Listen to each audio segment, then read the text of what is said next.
Assalamualaikum warahmatullahi wabarakatuh. Perkenalkan, nama saya Limu Saifullah Makian, mahasiswa dari Sekolah Tinggi Teknik Atlas Nusantara Ternate, Prodi Teknik Informatika semester 4. Jadi, video ini saya buat untuk memenuhi tugas dari mata kuliah Rekayasa Perangkat Lunak yang diampu oleh Bapak Fauzi Esko Memeng. Nah, tanpa berlama-lama kita langsung saja ke penjelasannya.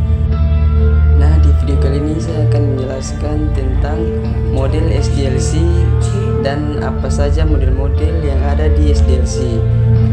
Jadi, SDLC itu singkatan dari Software Development Life Cycle, yang artinya adalah siklus atau tahapan dalam pembuatan sebuah software atau aplikasi.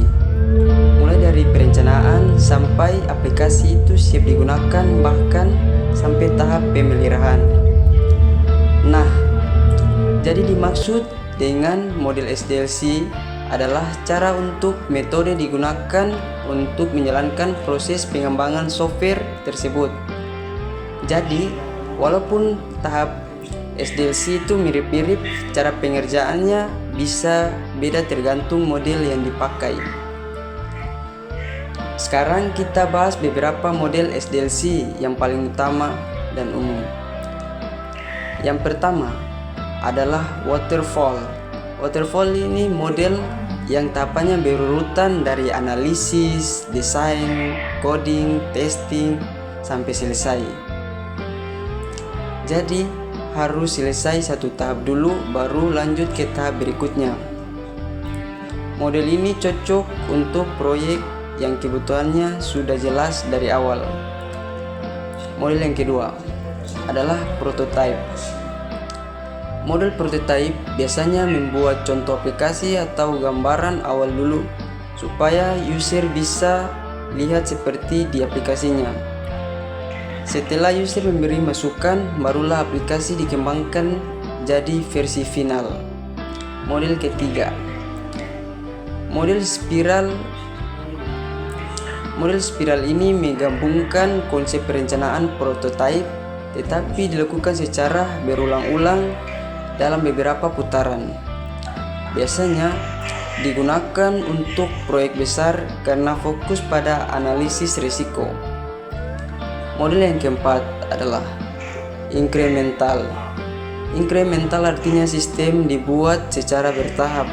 Misalnya tahap pertama buat login dulu, tahap kedua buat fitur utama, tahap ketiga buat laporan, dan seterusnya sampai lengkap. Model yang kelima adalah RAD atau Rapid Application Development. Model ini fokus pada pengembangan cepat, biasanya menggunakan tools atau komponen yang sudah jadi supaya aplikasi lebih cepat selesai. Model yang keenam adalah V-model. V-model hampir seperti waterfall, tetapi setiap tahap pengembangannya punya pengujian masing-masing. Jadi lebih fokus ke testing. Model yang ketujuh adalah Agile. Agile ini model yang paling sering dipakai sekarang karena lebih fleksibel. Sistem dibuat dalam waktu singkat yang disebut sprint dan bisa menyesuaikan perubahan kebutuhan user. Dan yang terakhir ada DevOps. DevOps adalah model menggabungkan proses development dan operasional. Jadi pembuatan, testing, sampai rilis aplikasi bisa dilakukan lebih cepat dan otomatis. Nah, jadi kesimpulannya, model SDLC adalah metode yang digunakan untuk mengembangkan software agar proses terstruktur dan terarah. Dan model SDLC yang umum digunakan antara lain waterfall, prototype, spiral, incremental, RAD, V-model, Agile, dan DevOps. Oke, baik.